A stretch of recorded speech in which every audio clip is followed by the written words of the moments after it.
Olá, estamos com Nossa em Casa com o Pastor, seu momento de reflexão semanal. Quero ler no segundo livro das Crônicas, capítulo 7, versículo 12 a 14. Uma noite o Senhor apareceu a Salomão e disse: ouvi a sua oração e escolhi esse templo como lugar para que você me ofereça sacrifícios.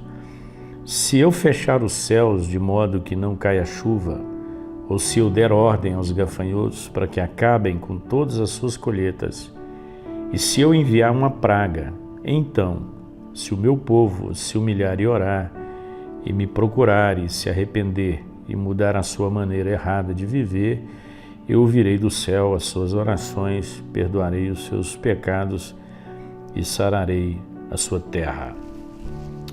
Nós temos ouvido ao longo da história sobre a importância da oração, que a oração é a nossa arma mais poderosa e mais eficaz, mas eu tenho perguntado se realmente nós entendemos a eficácia da oração, porque a eficácia da oração, a consciência da eficácia da oração na nossa vida, ela se expressa pela nossa vida de oração. Quanto mais eu creio na oração, mais eu oro.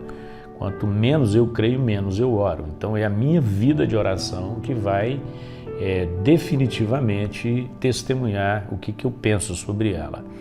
E eu quero, nesse momento tão expressivo, tão delicado que nós estamos vivendo no Brasil, falar sobre três coisas com relação à oração pela nação brasileira. Primeiro, a relação entre a soberania de Deus e a responsabilidade humana. A gente sabe, que Deus é soberano, que tudo está no controle de Deus e que aquilo que Deus determinou vai acontecer, mas nós não podemos ignorar quais são os instrumentos que Deus usa para aplicar a sua soberania. E um dos instrumentos que Ele usa é a nossa responsabilidade humana. Eu não posso simplesmente cruzar os braços e ficar o dia todo deitado porque eu acredito que Deus vai colocar comida sobre a minha mesa. Eu preciso, mesmo acreditando nisso, que Deus é soberano, que Ele vai colocar comida sobre a minha mesa, eu tenho que trabalhar. Eu tenho que sair de casa, eu tenho que contar com o meu trabalho, com o salário que eu vou receber, com a saúde que Deus vai me dar para trabalhar. Enfim, são várias coisas que Deus usa como instrumento para aplicar a sua soberania. Então, em nome da soberania de Deus, a gente não deve cruzar os braços e dizer, não, o que tiver que ser, será. Isso é fatalismo, determinismo.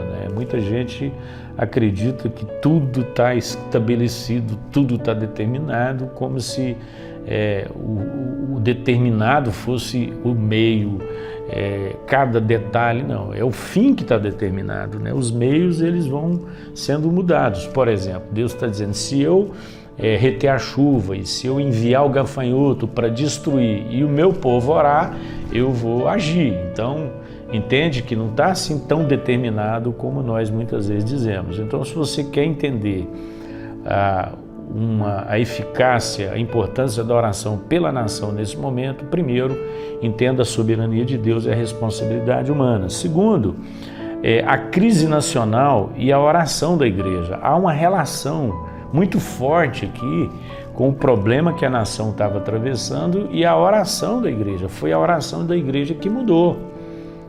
Então o gafanhoto, a praga, e de repente Deus disse, se o meu povo orar, eu vou interagir, eu vou agir e vou mudar essa situação. Então, a nossa oração, ela não muda Deus, mas a nossa oração leva Deus a agir, conforme Ele já determinou, mas a nossa oração foi um instrumento que Ele usou para aplicar as coisas. Por exemplo, Ele disse que iria destruir o povo de Israel e Moisés intercedeu pelo povo e Deus não destruiu o povo. Aí eu te pergunto, Deus mudou de ideia? Não. Deus mudou a direção do que Ele iria aplicar. Ele tinha duas coisas para fazer. Eu vou destruir aqui e eu posso não destruir. São duas coisas que Deus determinou. Uma vez que o povo de Deus orou, Deus determinou, Deus realizou isso. Então eu entendo que tem dois caminhos. E quando nós oramos, Deus aplica um caminho, e quando nós não oramos, Deus aplica o outro caminho. Então Deus não deixa de ser soberano, e a igreja não deixa de ter a sua interferência no processo. Então, nesse momento, a oração da igreja faz muita diferença. Você tem muitas histórias na Bíblia de que foi a oração do povo que mudou a situação toda. Por exemplo, Deus mandou Jonas pregar em Nínive, e Jonas fugiu para Tarsis e Deus o levou, e Deus falou que destruiria a cidade, e Jonas proclamou para Nínive que ela seria destruída, e aí o povo se arrependeu e Deus não destruiu Nínive. Houve um arrependimento, Deus então não destruiu. Então é muito importante que a igreja associe a sua oração e se responsabilize pela crise nacional. E terceiro, o perdão de Deus e a cura da nação. Quando Deus perdoa o seu povo, e ele diz, se o meu povo se humilhar, se arrepender, eu sararei a terra.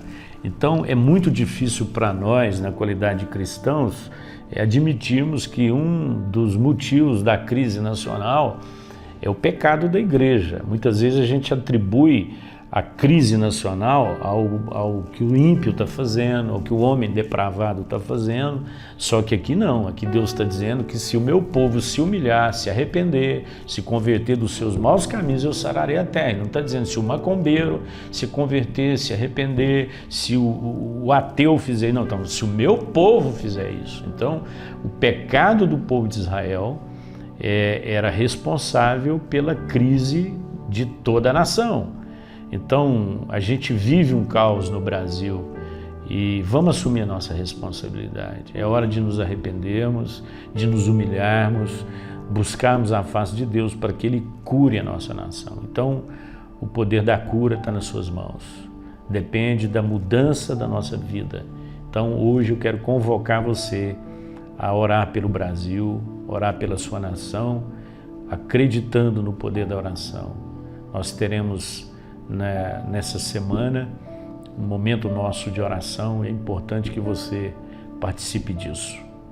Senhor, muito obrigado por esse privilégio de estarmos aqui meditando na Tua Palavra nesse tempo tão especial, e o Senhor nos dá o privilégio de participar disso. Então cuide do coração do Teu povo, cura a Tua igreja, leva-nos ao arrependimento, Senhor, para que a nossa nação seja curada.